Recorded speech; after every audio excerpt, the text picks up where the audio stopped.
Денеска е убав ден, го обележуваме Меѓународниот ден на жената,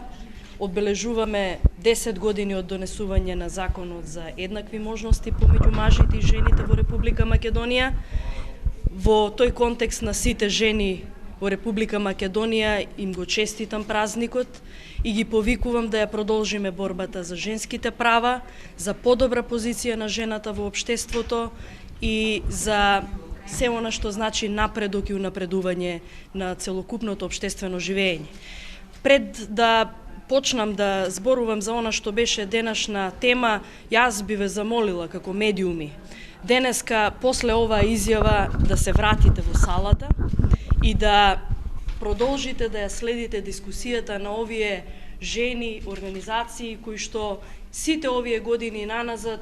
посветуваат сериозно внимание на женските права, на правата на жените, посветени се на прашањата на човековите слободи и права и заедно со институциите, со сите нас кои што креираме политики, се борат да афирмираат одредени права. Мене ми е жал што на конференцијата имаше 2 медиуми, сега гледам има повеќе медиуми. Јас ве замолувам после денешнава изјава да се вратите во, барем да ги проследите клучните излагања на сите оние представници на меѓународните организации, на невладините организации, на пратеничките во Република Македонија за се она што имаат да го кажат барем на овој ден кога го обележуваат празникот на жената.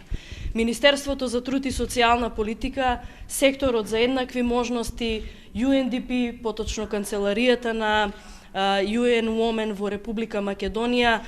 месеци наназад ја подготвуваа оваа конференција со цел да го стават акцентот на политиките на за жените, меѓутоа и да го обележиме донесувањето на Законот за еднакви можности помеѓу мажите и жените, кој што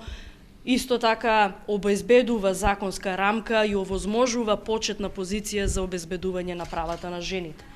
Во мојот говор се осврнав на клучните стратешки документи кои што Република Македонија е обврзана да ги почитува. Ја истакнавме заложбата за продолжување на политиките кои што одат во прилог на женските права. Афирмиравме многу повеќе од она што е реална политика за грижа за женските права, со нотирање на повеќе прашања на кои што дополнително треба да се обрне внимание. А тоа е прашањата на неплатената прекувремена работа, пред се на работничките, текстилните работнички во Република Македонија, и тоа го кажувам во контекст на сеќавањето на Клара Цеткин и Роза Луксембург, кои што во далечните години ја поведоа работничката револуција токму од текстилните фабрики. Во тој контекст зборувам и за поголемата посветеност на грижата и правата на жените по однос на нивното право да одлучуваат за бројот на семејството, односно за бројот на родени деца. Тука ја нотирав потребата да не останеме неми наблюдувачи секогаш кога одредени владени политики одат во насока на ограничување на правата на жените. Пред се мислам на Законот за абортус, кој што најде на голема општествена критика и стручна, меѓутоа зборувам за многу повеќе од тоа што го имаме денеска. За потребата од поголемо синдикално организирање во Република Македонија и акцентирање на прашањата за правата од родов аспект, за флексибилно работно време на работничките кои што имаат мали и малолетни деца, за поголема грижа во градинките и во сите институции кои што згрижуваат деца и за она помош која што треба институциите, невладиниот сектор преку вонинституционални мерки да им се овозможи социјална поддршка и грижа и сервис, услуга на еднодетните семејства, односно на самохраните родители кои што имаат потреба од дополнителна грижа. Денеска е денот кога го обележуваме Меѓународниот ден за правата. Ова нека не биде единствен ден во годината кога се потсетуваме на правата на жената, нека ни биде обврска секој ден во годината да зборуваме за подобри права на граѓаните во Република Македонија, независно на нивната етничка, верска, политичка, полова, социоекономска припадност и секоја останата припадност. Ви благодарам. Министер, како вие ќе оцените ситуацијата со жените во Македонија и нивните права во однос на мажите? На кое ниво се наоѓаат тие? Ако зборуваме за нивото на застапеност на жените во институциите и сите оние права кои што се гарантираат не само со законот за еднаквите можности, туку и сите останати закони кои што зборуваат за правата, јас од позиција на прва министерка за труд и социјална политика во историјата на независна Република Македонија, сакам да кажам дека никогаш не е доволно она до кое што сме сега.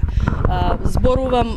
од позиција на анализа на многу извештаи кои што зборуваат дека декларативните заложби морат да станат и афирмативни акции за вклучување на поголем број на жени во институциите, поголема грижа за нив, за нивната застапеност и во извршната власт и во локалната власт, меѓутоа и на сите оние нивоа каде што тие одлучуваат и за своите права и за правата на другите. Мора да се прави многу повеќе. Апел и до жените да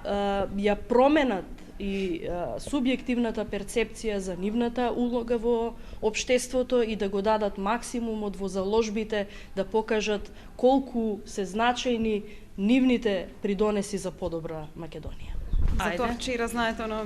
протестот што беше за... Така, да. Мене ми е жал што ниту еден медиум кој што ја објавија веста за протестот и изјавите на луѓето кои што протестираа пред Министерството за труд и социјална политика не го објави демантот и информацијата која што излезе од Министерството за труд и социјална политика,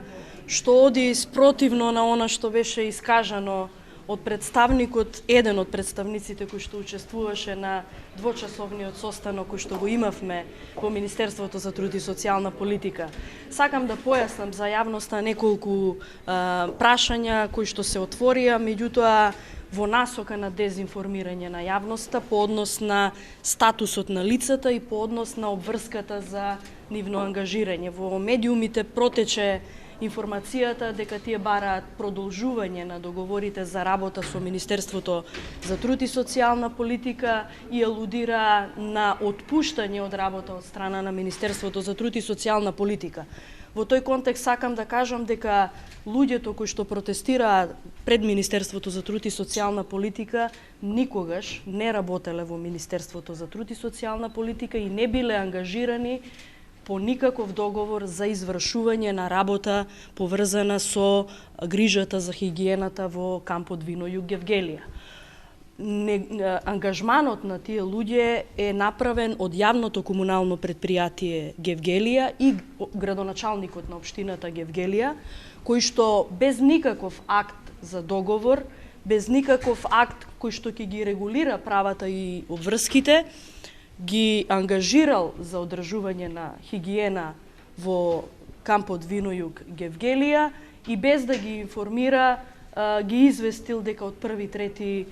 тие веќе не се на работа, меѓутоа не остварил ниту еден контакт, значи повеќе денови наназад, барам средба со градоначалникот Франгов од општина Гевгелија, за да поразговараме за прашањата и да најдеме заеднички јазик по однос на проблемот кој што тие го создадоа. Повеќе од еден месец јавното комунално предпријатие Гевгелија не го потпишува договорот за деловна соработка со Министерството за труд и социјална политика за финансиски надомест на услугите за комунална хигиена во делот на одржување на хигиената во кампот Гевгелија. Така што сите овие, мене ми е многу жал што на товар на овие луѓе се води некаков инат кон Министерството за труд и социјална политика, поточно кон Министерот за труд и социјална политика, и сите создадени проблеми од локалните власти сакаат да се пренасочат во делот на обврската на Министерството за труд и социјална политика. Ние имавме разбирање вчера, ги примивме на разговор, им објаснивме во кој што и тие самите си кажаа дека немаат никаков договор, како биле ангажирани, од кого биле ангажирани. Меѓутоа, најостро ги демантирам сите манипулативни изјави кои што одеа во прилог, кои што ги беа дадени, а одеа во прилог на обвинувања дека некој ги уценувал луѓето. Мислам, тоа е класична манипулација која што зборува за една друга позадина на целокупниот протест кој што е организиран, претпоставувам, од некои други причини, а не од причина за барање на решенија за овие луѓе. Значи, ние вчера на состанокот донесовме 2 заклучока, иако представникот вчера што даде изјава рече дека ништо не сме се договориле. Ние се договоривме сите оние луѓе кои што имаат позитивна оценка за својата работа во кампот да бидат ангажирани, а дел од оние кои што од други причини, бидејќи не одлучуваме сами за тоа кој може да добие дозвола за работа во еден затворен камп, да бидат искористени мерките и проектите за општо корисна работа од страна на општината Гевгелија и да бидат ангажирани од јавното комунално предпријатие кое што и претходно ги има ангажирано. Во барањето на тој излез од оваа состојба, јас ги осудувам сите манипулации кои што се прават во јавноста, сите дезинформации кои што одат во прилог на обвинувања за некаква негрижа за луѓето. Меѓутоа, очекувам и вие како медиуми, меѓутоа и тие како што ветија вчера, дека ќе побараат средба и со градоначалникот и со директорката на јавното комунално предпријатие да им даде одговори и на другите прашања за кои што и вчера зборувавме. Благодарам многу.